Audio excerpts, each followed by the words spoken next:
Hello friends, welcome to my channel जिसका नाम है अजब गजब इंग्लिश। और आज के इस वीडियो में हम डिस्कस करेंगे प्रोनाउन को और प्रोनाउन के सेकेंड पार्ट को। मैंने ऑलरेडी अपने यूट्यूब चैनल पे एक वीडियो अपलोड करा है जो प्रोनाउन को डेडिकेटेड है और उसमें मैंने बहुत से कंसेप्ट्स को कवर करा है। प्रोनाउन क्या होता है उसके दो पार्ट्स भी मैंने कवर करे हैं, एक है पोजेसिव प्रोनाउन और दूसरा है पर्सनल प्रोनाउन। उसके साथ साथ भी मैंने एक चीज और कवर किया है, वो है आपके तीनों पर्सन, जो हमारे तीन पर्सन है, first person, second person, third person. और आपके जितने भी केसेस हैं, चाहे वो पोजेसिव केस हो, सब्जेक्टिव केस हो या फिर ऑब्जेक्टिव केस हो। और आज की इस वीडियो में हम बहुत सारे इंटरेस्टिंग फैक्ट्स को कवर करेंगे। तो फैक्ट्स के बारे में आपको डिटेल देने से पहले मैं यहाँ पे 2 सेंटेंस लिखूंगी और आप मुझे बताइएगा कि इन दोनों सेंटेंस में क्या डिफरेंस है। सो डियर फ्रेंड्स, अब यहाँ से आप ध्यान से देखिए, मैंने यहाँ पे 2 सेंटेंस लिखा है। एक है I wrote myself the whole book और दूसरा मैंने लिखा है I myself wrote the whole book. अब आप ध्यान से देखिए, क्या आपको इन दोनों सेंटेंस में कोई फर्क लग रहा है? नहीं मैम, हमें तो बिल्कुल सेम लग रहा है। बट नहीं, ये दोनों सेंटेंस बिल्कुल भी सेम नहीं है। कहीं ना कहीं इनके मीनिंग में, किसमें? एक तो है आपका मीनिंग, ठीक है, मीनिंग में, और दूसरा यूज ऑफ प्रोनाउन। प्रोनाउन का जो हमने यूज किया है उसमें फर्क है। कैसे फर्क है जरा डिटेल में समझाइए। तो टेंशन क्यों लेते हैं, हम बैठे तो हैं। देखिए, I wrote myself, I myself wrote, ये जो दोनों वर्ड है, कौन सा? माई सेल्फ, ये दोनों के दोनों वर्ड ही क्या है? हमारे प्रोनाउंस हैं। बट एक चीज यहां पे है जो हाईलाइट होती है, क्या है? जो ये आई रोट माई सेल्फ है वो क्या है? आपका रिफ्लेक्सिव प्रोनाउन है। कौन सा प्रोनाउन है? रिफ्लेक्सिव प्रोनाउन है। और आई माई सेल्फ, ये जो माई सेल्फ है यहां पर, वो एक अलग प्रोनाउन है और जिसका नाम है एम्फेटिक प्रोनाउन। कौन सा प्रोनाउन? Emphatic pronoun. अब आप खुद देखिए, एक वर्ड माई सेल्फ यहां भी और यहां भी, कई बार वो रिफ्लेक्सिव है और कई बार वो एम्फेटिक है। तो आज के इस वीडियो में हम ये वाला जो कंफ्यूजन है, जो मोस्टली आपको कभी भी क्लियर नहीं करवाया जाता और मोस्टली आप इसे रट लेते हैं, आज की इस वीडियो का हाईलाइट यही है इस चीज पर कि भाई रिफ्लेक्सिव प्रोनाउन कौन से हैं और एम्फेटिक प्रोनाउन कौन से हैं। इस चीज के बारे में डिटेल में चर्चा होगी।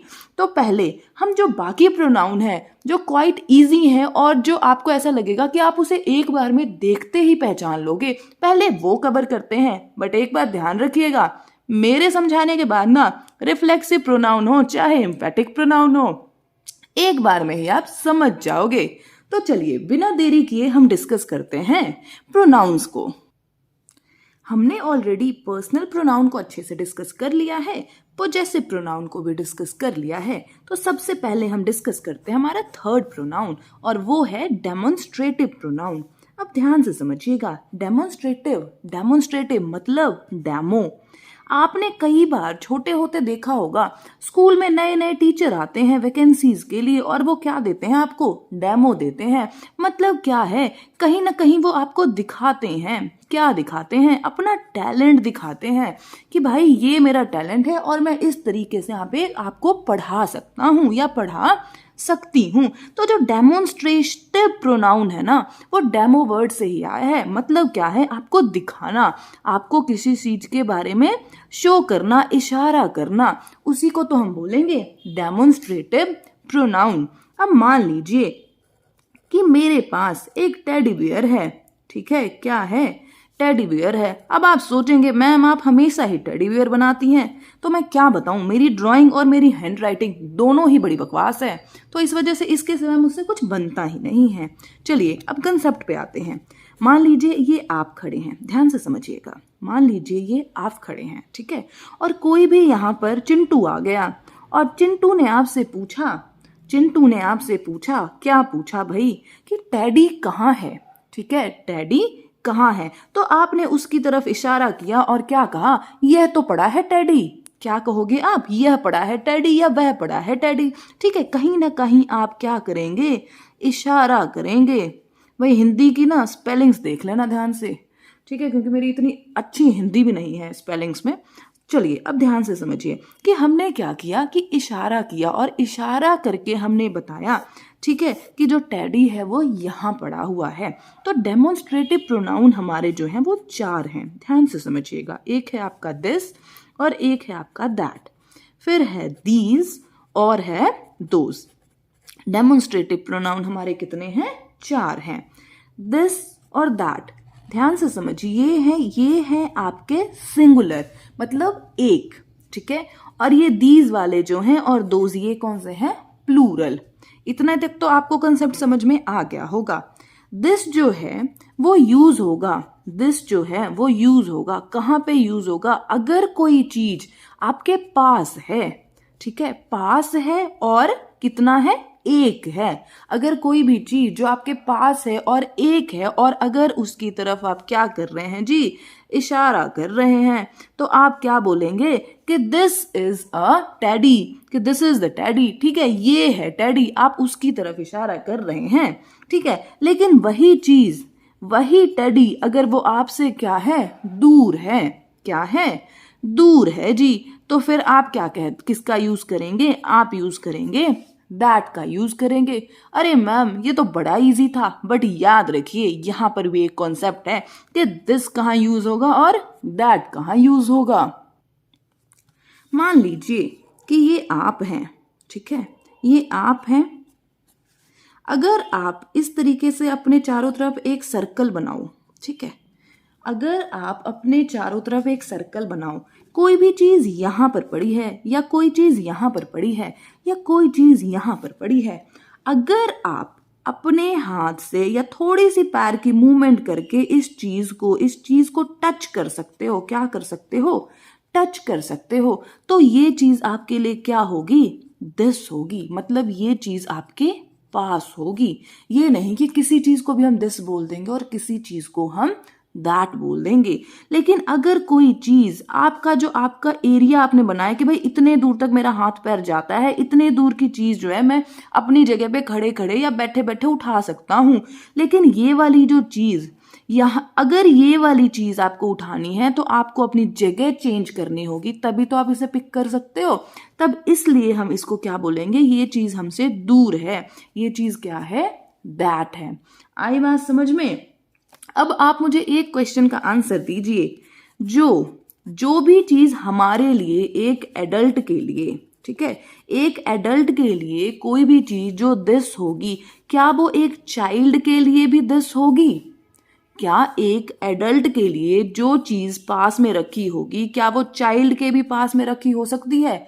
ऐसा बिल्कुल भी नहीं। क्यों? क्योंकि मान लीजिए हम इमेजिन करते हैं कि आपकी 5'8" है, 5 फुट 8 इंच के हैं, आपके हाथ पैर भी बड़े बड़े होंगे फिर, ठीक है, आपके हाथ पैर इतने बड़े बड़े हैं, ठीक है, आप बड़े आसानी से यहाँ पे कोई चीज पड़ी है उसको आप उठा सकते हैं। मतलब इतना जो एरिया है वो आपके कवरेज में है, मतलब इतना एरिया में अगर कोई भी चीज यहाँ वहां पड़ी होगी तो आप बहुत ही आसानी से उठा सकते हो, आपको वहां से अपनी जगह या अपनी पोजीशन को चेंज करने की जरूरत नहीं पड़ेगी। बट आप ध्यान से समझिए, यहाँ पे एक छोटा सा बेबी है, ठीक है, अब छोटा सा बेबी है तो उसके छोटे छोटे हाथ पैर हैं, उसका भाई सरकमफ्रेंस या उसका एरिया तो इतना ही है ना जी, वो ये वाली चीज है ना उसको उठा सकता है, यहां तक तो नहीं जा सकता। तो उसके लिए, इस चाइल्ड के लिए ये वाली जो चीज है ना वो क्या हो जाएगी? दैट हो जाएगी। और आपके लिए ये वाली चीज क्या हो जाएगी?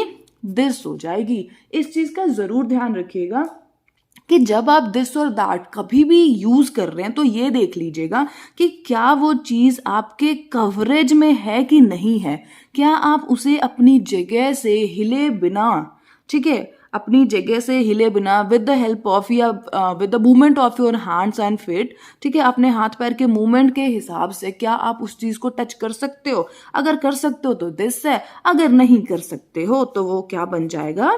दैट बन जाएगा। आई बात समझ में कि नहीं आई? बस यही है दिस और दैट का कंसेप्ट। अब ध्यान से देखिए, आपने दिस और दैट तो सीख लिया, ठीक है, दिस और दैट तो सीख लिया, बट आपको पता है दिस और दैट किसके लिए यूज होगा? अगर कोई एक चीज हो, अगर वो एक चीज पास में हो तो दिस, अगर एक चीज यहां पड़ी हो तो वो क्या हो गया, दैट हो गया। लेकिन दूसरी चीज यहां पर है क्या, दीज और दोज। याद रखिए दीज और दोज दोनों के दोनों क्या है, प्लूरल है। मतलब अगर एक से ज्यादा, मान लीजिए मैं यहाँ पे, चलो कैंडी बनाने की कोशिश करती हूँ आज। ये मैंने एक कैंडी बनाई, एक और कैंडी बनाई, एक और भी बनाई, ठीक है, मैंने 3 कैंडीज बना ली, इससे ज्यादा मैं बना भी नहीं पाऊंगी, ठीक है। तो 3 कैंडीज बनाई, मोर देन 1 है, मतलब प्लूरल है, ये तो पता है ना। अब मान लीजिए आप यहाँ पे खड़े हैं, कहाँ पे खड़े हैं, यहाँ पर खड़े हैं, और आप इस चीज को टच नहीं कर सकते हैं, ये आपके जो कवरेज एरिया है ना, इससे बाहर है।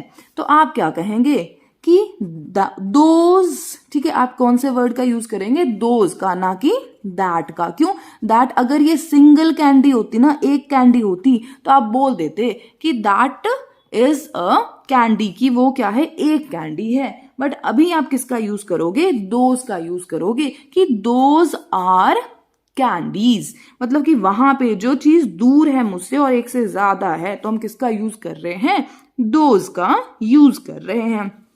अगर यही कैंडी यहां पर आ जाती, चलो कैंडी नहीं, मैं फ्लावर बना देती हूँ, ठीक है, ये इजी है बनाना, ठीक है। अब मैंने यहाँ पे फ्लावर बना दिए, ठीक है जी। तो ये जो फ्लावर है, आपके देखो, ये जो हमने बंदा बनाया था, उसका ये जो कवरेज एरिया हमने बनाया था उसके अंदर था, तो वो क्या कहेगा कि दीज आर फ्लावर। दीज क्यों बोलेगा, क्योंकि एक से ज्यादा है, मतलब प्लूरल है, तो इस वजह से वो क्या कहेगा, दीज आर फ्लावर। अगर यही दूर होता तो दोज हो जाता, अगर ये एक होता तो यहाँ पे दिस, अगर एक यहां होता तो दैट। आई होप कि आपको डेमोन्स्ट्रेटिव प्रोनाउन अच्छे से क्लियर हो गया होगा। चलिए फिर हम अपने नेक्स्ट प्रोनाउन की तरफ बढ़ते हैं, बट इसका मैं नाम आपको नहीं बताऊंगी, बल्कि हम एग्जाम्पल से समझेंगे इसे। देखिए, हु सेड दैट, किसने कहा। अगर मैं यहां पर लिख दूं, अगर मैं यहां पे लिख दूं राधा, कि भाई राधा सेड दैट, तो ये जो हु वर्ड है वो किसके लिए आया है, राधा को रिप्लेस कर रहा है कि नहीं। और प्रोनाउंस क्या होते हैं, वही वर्ड्स तो होते हैं जो नाम को रिप्लेस करते हैं। तो हमारा नाम क्या है जी, राधा है, और राधा को रिप्लेस किसने करा है, हु ने करा है। अब देखिए, who is going to clean the floor. अगर मैं यहाँ पे लिख दूं बसंती, कौन, गब्बर की बसंती, सॉरी बीरू की बसंती यार, Basanti is going to clean the table. यहां भी आप क्या देख रहे हो कि कहीं ना कहीं ये जो बसंती वर्ड है वो किसकी जगह से रिप्लेस हो रहा है, हु की हेल्प से रिप्लेस हो रहा है। Who is your favourite writer. अब मैं यहां पे लिख देती हूं भाई मुंशी प्रेमचंद्र। कौन से, Munshi Premchandra is your favourite writer. इन तीनों एग्जाम्पल से हमने एक वर्ड निकाला। कौन सा वर्ड निकाला जी, हु। कि एक हु भी वर्ड है जो क्या है, एक प्रोनाउन है। प्रोनाउन है, इसका मतलब क्या है, जो नाउन की जगह पे यूज होगा। किसकी जगह पे यूज होगा, at the place of noun. अब देखिए, ये एग्जाम्पल है, Whom did you tell your secrets? सभी के सीक्रेट होते हैं ना, तो अब यहाँ पे हम पूछ रहे हैं किसको बताते हो भैया आप अपना सीक्रेट। अगर मैं यहाँ पे लिख दूं सीता, ठीक है, कि हम सीता को बताते हैं भाई अपना सीक्रेट, और किसी को नहीं बताते हैं, ठीक है। For whom are those gifts, किसके लिए है ये सारे गिफ्ट, किसके लिए है ये सारे गिफ्ट। अरे मेरे लिए होता तो मजा ही आ जाता। चलो मैं यहाँ पे लिख देती हूँ सीरत, ठीक है जी। फिर मैंने लिखा to whom did you give the book, किसको आपने बुक दे दिया, किसको दे दिया। अगर मैं यहाँ पे लिख दूं कि आपने गिफ्ट किसको दे दिया, हर्षिता को दे दिया, ठीक है। तो अब अगर आप यहाँ पे देखो, जो ये whom वर्ड है, तीनों ही एग्जाम्पल में जो ये whom वर्ड है किसको रिप्लेस कर रहा है, कहीं ना कहीं नाउन को रिप्लेस कर रहा है कि नहीं कर रहा है। तो हमने यहाँ से एक और वर्ड निकाला। कौन सा वर्ड निकाला जी, whom। पहले हमने कौन सा वर्ड निकाला था, हु, अब हमने कौन सा वर्ड निकाला, whom। तो whom भी क्या है, एक प्रोनाउन है, ठीक है। और प्रोनाउन है तो वो क्या करेगा, नाउन को रिप्लेस करेगा। किसको रिप्लेस करेगा, नाउन को रिप्लेस करेगा। चलिए अब देखिए, Whose cat is this? किसकी कैट है ये? किसकी है भाई? चलो हम बता देते हैं कि ये सीता की कैट है। किसकी कैट है? सीता की कैट है। Whose phone is this? किसका फोन है ये? आप बताओ, उस बंदे का नाम बताओ जिसका ये फोन है जी, या फिर कौन से ब्रांड का फोन है जी, यही बता दीजिए, कोई दिक्कत ही नहीं है। चलो हम बोल देते हैं कि आईफोन है, ठीक है। क्या बोल देते हैं? Whose phone is that? IPhone हम बोल देते हैं। चलो आईफोन नहीं सूट कर रहा है, चलो यहाँ पे हम फिर किसी का नाम ही लिख देते हैं, किसी ह्यूमन बीइंग का नाम लिख देते हैं। चलो यहाँ पर हम लिख देते हैं देव का नाम, ठीक है। फिर क्या है? Whose plant was the tallest? हम फिर से क्वेश्चन पूछ रहे कि किसका प्लांट है ना जो सबसे लंबा है। तो ये जो हुज है वो भी कहीं ना कहीं अगर हम बोलते हैं, अगर हम इसका आंसर देते हैं कि जो हमारी दिव्या है ना उसके गार्डन में जितने प्लांट्स है ना वो सबसे ज्यादा क्या है? टॉल है। बाकी जितने भी उसके फ्रेंड है ना लेकिन दिव्या के जो प्लांट है उसके फ्रेंड्स के प्लांट से ज्यादा टॉलेस्ट है। तो आप यहाँ पे देखो, एक वर्ड हमने फिर से निकाला। कौन सा वर्ड निकाला? हुज, ठीक है। कौन सा वर्ड निकाला हमने? हुज निकाला। तो ये हुज जो वर्ड है वो भी क्या है? एक प्रोनाउन है। क्या है? प्रोनाउन है जी। अब इन एग्जाम्पल को देखिए, हमने क्वेश्चन पूछा व्हाट इज योर नेम। अगर मैं यहाँ पर लिखूं इप्सा, क्या लिखूं? Ipsa. Ipsa is your name. तो जो ये इप्सा वर्ड है वो किसके पीछे छुपा हुआ है? इस व्हाट के पीछे छुपा हुआ है। What did you learn today? क्या सीखा भाई आपने? आज आपने क्या सीखा? आज आपने सीखा प्रोनाउन। क्या सीखा? प्रोनाउन। तो ये जो व्हाट वर्ड है, कौन सा वर्ड? व्हाट, ये भी क्या है? एक प्रोनाउन है। क्या है? प्रोनाउन है। तो अब आप ध्यान से समझिए, हमने कौन कौन से प्रोनाउन सीखे यहाँ पे। एक हमने देखा हु को, फिर हमने देखा किसको? हुम को, फिर हमने देखा हुज, फिर हमने देखा विच। क्या देखा हमने? विच। और लास्ट में हमने क्या देखा? व्हाट। अब अगर आप ध्यान से देखो तो आपको क्या दिखाई देगा कि ये सारे के सारे वो वर्ड्स हैं जो यूज होते हैं। किसके लिए यूज होते हैं जी? क्वेश्चन पूछने के लिए यूज होते हैं। किसके लिए होते हैं? क्वेश्चन पूछने के लिए यूज होते हैं। तो जो वर्ड हमारे यूज होंगे किसके लिए? क्वेश्चन पूछने के लिए। और रिप्लेस किसको कर रहा होगा? वो नाउन को रिप्लेस कर रहा होगा। तो उसे हम क्या बोलेंगे? Interrogative pronoun. क्या कहेंगे हम उसे? Interrogative pronoun. आई बात समझ में? अब आपको पता लगा होगा कि हमने किया क्या। हमने करा इंटेरोगेटिव प्रोनाउन, लेकिन इस बार मैंने आपको नाम नहीं बताया बल्कि एग्जाम्पल से करवा दिया। अब आप खुद बताओ, कुछ रटवाया है मैंने आपको? कुछ भी तो नहीं रटवाया, सभी तो आपको आपके सामने ही तो प्रूफ करके दिखाया कि इंटेरोगेटिव प्रोनाउन हम क्यों कह रहे हैं भाई। क्योंकि हम क्वेश्चन पूछ रहे हैं और वो क्वेश्चन का आंसर क्या है? किसी का नाम है। और नाम को जब हम रिप्लेस कर रहे हैं ना तो उसी को तो हम बोलेंगे इंटेरोगेटिव प्रोनाउन। आई होप कि आपको कंसेप्ट इंटेरोगेटिव प्रोनाउन का भी अच्छे से समझ आ गया होगा। चलिए अब हम डिस्कस करते हैं अपने फिफ्थ प्रोनाउन को, जिसका नाम है रेसिप्रोकल प्रोनाउन। नाम का मतलब पहले समझिए। रेसिप्रोकल का मतलब क्या होता है? म्यूचुअल, ठीक है। म्यूचुअल, इसका मतलब क्या है? जितने भी लोग किसी भी एक्शन में इन्वॉल्व है ना उनकी इक्वल पार्टिसिपेशन होगी, ठीक है। कितनी पार्टिसिपेशन होगी? इक्वल पार्टिसिपेशन होगी। ये सिर्फ दो ही हैं, एक तो है आपका ईच अदर और दूसरा है वन अनदर, ठीक है।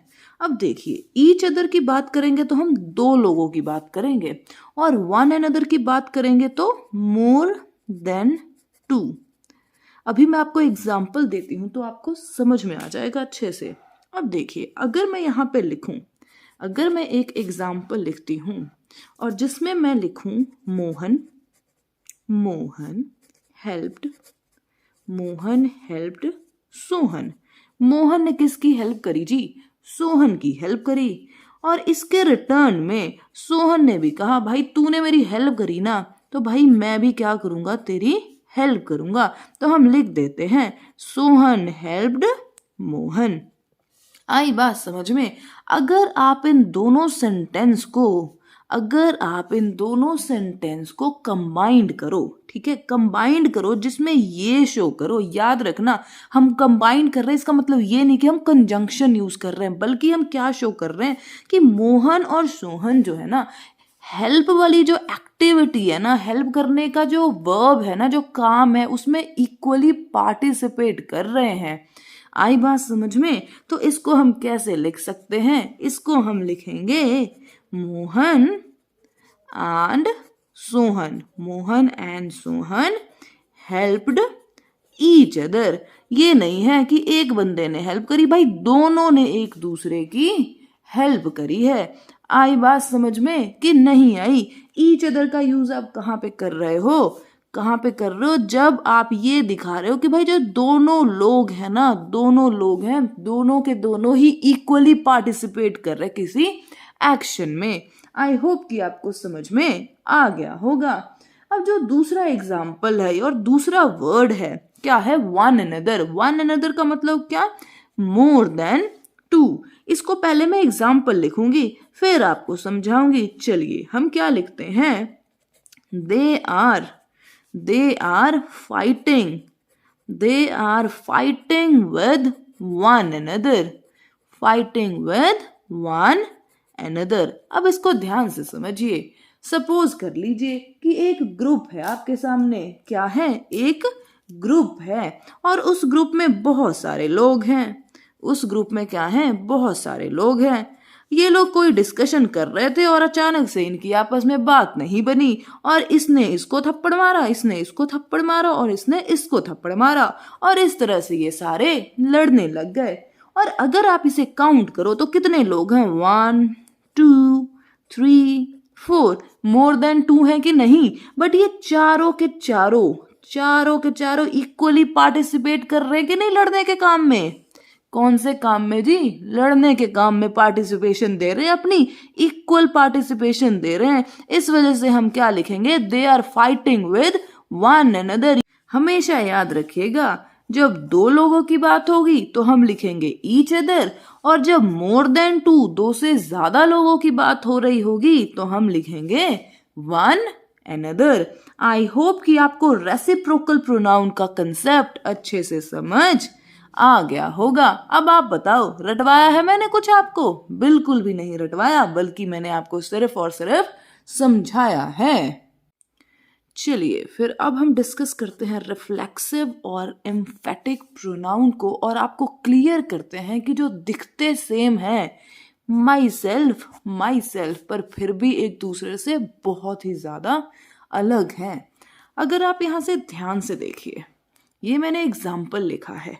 Myself, himself, herself, itself, ourself, yourself, themselves, everything, ये सब के सब क्या हैं जी? एम्फेटिक प्रोनाउन है। और क्या है ये? यही तो है हमारे रिफ्लेक्सिव प्रोनाउन। अरे मैडम ऐसे मत कंफ्यूज करिए, एक ही वर्ड दो चीज कैसे हो सकती है? कैसे हो सकती है? उसके यूज करने के तरीके से हो सकती है। जिस तरीके से हम उसे यूज करेंगे ना, उस तरीके से कभी वो एम्फेटिक बन जाएगा, कभी वो क्या बन जाएगा? रिफ्लेक्सिव बन जाएगा। एक एग्जाम्पल देती हूं, देखिए। आप, ठीक है, आप जो यूं हैं, ठीक है, वो क्या है? कई बार एक तो सन है, आप अपने मम्मी पापा के सन हैं या अपने मम्मी पापा के डॉटर हैं, या कई बार आप क्या हैं? एक ब्रदर और सिस्टर भी हैं। एक ही बंदा कितने सारे एक्ट कर रहा है ना। हम काम के अकॉर्डिंग क्या करते हैं, जो हमारे वर्क होते हैं ना, कि जिस तरीके से हमारी जरूरत है उस तरीके से हम काम करते हैं। उसी तरह जो हमारे एम्फेटिक प्रोनाउन है और रिफ्लेक्सिव प्रोनाउन है ना, ये जो सेम वर्ड है, कभी इस तरीके से काम करेगा और कभी इस तरीके से काम करेगा, और इसी से ये क्या हो जाएंगे? एक दूसरे से अलग हो जाएंगे। चलो अब हम डिस्कस करते हैं इन दोनों के बीच में डिफरेंस है क्या। चलिए अब ध्यान से समझिएगा। पहले हम देखते हैं रिफ्लेक्सिव प्रोनाउन को, बट इससे पहले आप एक चीज याद रखिए, एक होता है सब्जेक्ट, एक होता है वर्ब और एक होता है आपका ऑब्जेक्ट। ठीक है, ये क्या है, हमारा सेंटेंस का स्ट्रक्चर है। ठीक है, अगर आप देखिए, he wrote himself a letter, तो यहाँ पे ही क्या है भाई, आपका सब्जेक्ट है जिसके बारे में हम बात कर रहे हैं। रोट क्या है जी, आपका मेन वर्ब है। ठीक है, क्या है, मेन वर्ब है। और फिर हमने क्या करा, हिमसेल्फ, हिमसेल्फ यहाँ पे क्या है, ऑब्जेक्ट है, और ये जो अ लेटर है ये ऑब्जेक्ट का एक्सटेंशन है। तो अगर आप अ लेटर को साइड कर दो, छुपा दो अच्छी तरह से, अगर आप अ लेटर को छुपा दो तो क्या है, he wrote himself, he wrote himself, subject verb object. आई बात समझ में। और दूसरी चीज यहाँ पे है जो और हाईलाइट होती है, क्या, कि जो आपका सब्जेक्ट है ना, जो आपका सब्जेक्ट है उसी का कहीं ना कहीं जो ऑब्जेक्ट फॉर्म है उसमें हमने क्या ऐड कर दिया है जी, सिर्फ एक वर्ड ऐड कर दिया है, और वो कौन सा वर्ड है, सेल्फ वर्ड है। आपको केसेस करवाए थे ना, ही का हिम बन जाता है ऑब्जेक्टिव केस, तो वही ही का हिम बन गया, और क्या है उसमें हमने ऐड कर दिया, सेल्फ को कर दिया।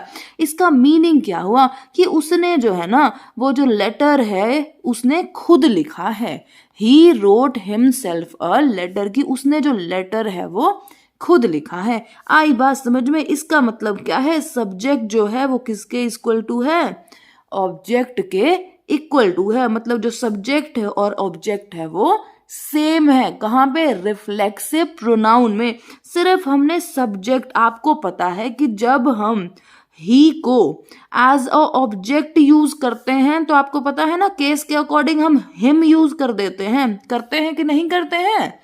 आई बात समझ में। बस इसी में आपने ऐड कर दिया क्या, सेल्फ ऐड कर दिया। ये हो गया आपका रिफ्लेक्सिव प्रोनाउन।